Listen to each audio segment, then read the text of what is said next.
एक संत महात्मा श्यामदास जी रात्रि के समय में श्री राम नाम जाप करते हुए अपनी मस्ती में चले जा रहे थे। जाप करते हुए एक गहन जंगल से गुजर रहे थे। विरक्ति होने के कारण वे महात्मा बार बार देशाटन करते थे। वे किसी भी स्थान में अधिक समय नहीं रुकते थे। वे ईश्वर नाम प्रेमी थे, इसलिए दिन रात उनके मुख से राम नाम जाप चलता रहता था। स्वयं राम नाम का जाप करते तथा और दूसरों को भी उसी मार्ग पे चलने का सलाह देते। श्यामदास जी गहन जंगल में मार्ग भूल गए थे, पर अपनी मस्ती में चले जा रहे थे कि जहां राम ले चले वहां दूर अंधेरे के बीच बहुत सी दीपमालाएं प्रकाशित थी। महात्मा जी उसी दिशा की ओर चलने लगे। निकट पहुंचते ही देखा कि वृक्ष वट के पास अनेक प्रकार के वाद्य यंत्र बज रहे थे। नाच गान और शराब की महफिल जमी है। कई स्त्री पुरुष के साथ नाचते कूदते हंसते और औरों को हंसाते दिखाई पड़ रहे थे। उन्होंने महसूस किया कि यह मनुष्य नहीं है, प्रेत आत्मा है। श्यामदास जी को देखकर एक प्रेत ने उनका हाथ पकड़ के कहा, ओ मनुष्य, हमारे राजा तुझे बुलाते हैं, चल। वे मस्त भाव से राजा के पास गए। जो सिंहासन पर बैठा था वह राजा के इर्द गिर्द कुछ प्रेत खड़े थे। प्रेतराज ने कहा, तुम इस ओर क्यों आए? हमारी मंडली आज मदमस्त है, इस बात का तुम्हें विचार नहीं किया? तुम्हें मौत का डर नहीं लगता? अट्टहास करते हुए महात्मा श्यामदास जी बोले, मौत का डर और मुझे? राजन, जिसे जीने का मोह हो उसे मौत का डर होता है। हम साधु लोग तो मौत को आनंद का विषय मानते हैं। यह तो देह परिवर्तन है जो प्रारब्ध कर्म के बिना किसी से हो नहीं सकता। प्रेतराज बोला, तुम जानते हो हम कौन हैं? महात्मा जी बोले, मैं अनुमान करता हूँ कि आप प्रेत आत्मा हो। प्रेतराज बोला, तुम जानते हो लोग समाज हमारे नाम से कांपता है।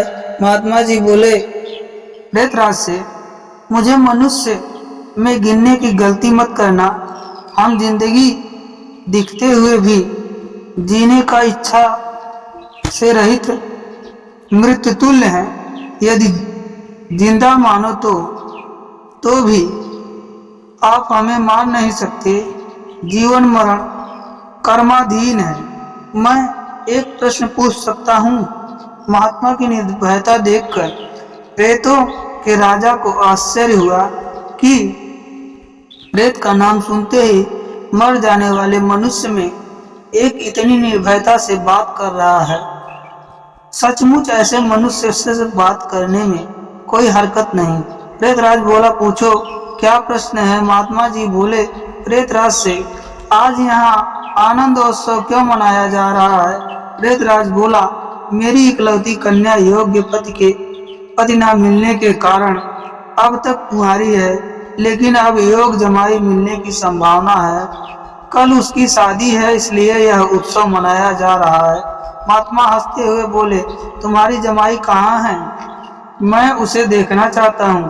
प्रेतराज बोला, जीने की इच्छा के मोह के त्याग करने वाले महात्मा, अभी तो वह हमारे पद प्रेत योनि को प्राप्त नहीं हुआ है। वह इस जंगल के किनारे एक गांव में श्रीमंत धनवान का पुत्र है। महादुराचारी होने के कारण वह इस वक्त भयानक रोग से पीड़ित है।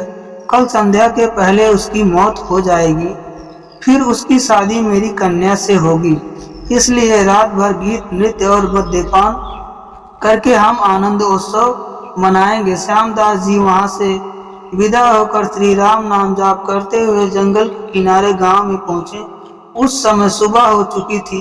एक ग्रामीण से महात्मा ने पूछा, इस गांव में कोई श्रीमान का बेटा है बीमार? ग्रामीण, हाँ महाराज। नवलासा सेठ का बेटा सकल चंद 1 वर्ष से रोगग्रस्त है। बहुत उपचार किए पर उसका रोग ठीक नहीं होता। महात्मा बोले, क्या वे जैन धर्म मानते हैं? ग्रामीण, उनके पूर्वज जैन थे, किंतु भाटिया के साथ व्यापार करते हुए अब वे वैष्णव हैं। महात्मा नवलसा सेठ के घर पहुंचे। सकलचंद की हालत गंभीर थी, अंतिम घड़ियां थी। फिर महात्मा को देखकर माता पिता को आशा की किरण दिखाई दी।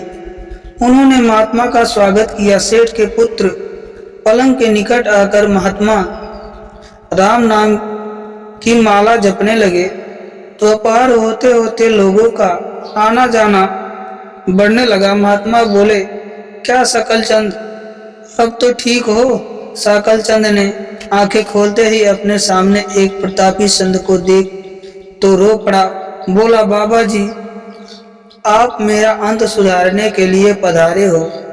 मैंने बहुत पाप किए हैं, भगवान के दरबार में क्या मुंह दिखलाऊंगा।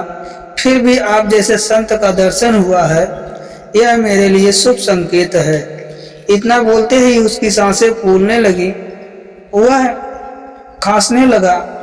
बेटा, निराश ना हो, भगवान राम पतित पावन है। तेरी यह अंतिम घड़ी है। काल से डरने का कोई कारण नहीं। खूब शांति से चित्तवृत्ति के तमाम वेग को रोककर श्री राम नाम के जाप में मन लगा दे। राम नाम का जाप में मन लगा दे। दिन ढलते ही सकलचंद की बीमारी बढ़ने लगी। वैद्य हकीम बुलाए गए। हीरा भस्म आदमी की कीमती औषध दी गई, किंतु अंतिम समय आ गया। यह जानकर महात्मा जी ने थोड़ा नीचे झुककर उसे उसके कान में राम नाम लेने की याद दिलाई। राम बोलते ही उसके प्राण पखेरु उड़ गए। लोगों ने रोना शुरू कर दिया। शमशान यात्रा की तैयारियां होने लगी। मौका पाकर महात्मा जी वहां से चल दिए। नदी तट पर आकर स्नान करके नाम स्मरण करते हुए वहां से रवाना हुए। शाम ढल चुकी थी। फिर वह मध्यरात्रि के समय जंगल में उसी वट वृक्ष के पास पहुंचे। प्रेत समाज उपस्थित था। प्रेतराज सिंहासन पर हताश होकर बैठे थे। आज गीत नृत्य हास कुछ न था। चारों ओर करुण आक्रांत हो रहा था। सब प्रेत रो रहे थे। महात्मा ने पूछा, प्रेतराज, कल तो यहाँ आनंद उत्सव था, आज शोक समुद्र क्यों लहरा रहा है? क्या कुछ अहित हुआ है?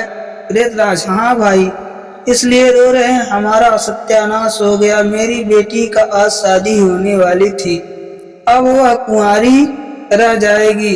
महात्मा, प्रेतराज, तुम्हारे जमाई तो आज मर गया, फिर तुम्हारी बेटी कुंवारी क्यों रही? प्रेतराज ने चिढ़कर कहा, तेरे पाप से मैं ही मूर्ख हूँ कि मैंने कल तुम्हें सब कुछ बता दिया। तूने हमारा सत्यानाश कर दिया। महात्मा ने नम्र भाव से कहा, मैंने आपका अहित किया, यह मुझे समझ नहीं आता, क्षमा करना। मुझे मेरी भूल बताओगे तो मैं दोबारा नहीं करूँगा। प्रेतराज ने जलते हृदय से कहा, यहाँ से जाकर तूने मरने वाले को नाम स्मरण का मार्ग बताया और अंत समय भी राम नाम कहलवाया। इससे उसका उद्धार हो गया और मेरी बेटी कुंवारी रह गई। महात्मा जी, क्या सिर्फ एक बार नाम जप कर लेने से वह प्रेत योनि से छूट गया? आप सच कहते हो? प्रेतराज, हाँ भाई, जो मनुष्य राम नाम जप करता है वह राम नाम जप के प्रताप से कभी हमारी यौन को प्राप्त नहीं होता। भगवान राम नाम जप में नरको धारणी शक्ति से प्रेत के द्वारा राम नाम का यह प्रताप सुनकर महात्मा जी प्रेमा अश्रु बहाते हुए भाव समाधि में लीन हो गए। उनकी आंखें तब वहां खुली और वह इस प्रकार राम नाम का प्रताप जानकर बहुत ही प्रफुल्लित हुए। धन्यवाद। यदि आप सबको यह कहानी पसंद आई हो तो कृपया चैनल को लाइक, शेयर, सब्सक्राइब जरूर करें। जय सत्य सनातन, जय सिया राम।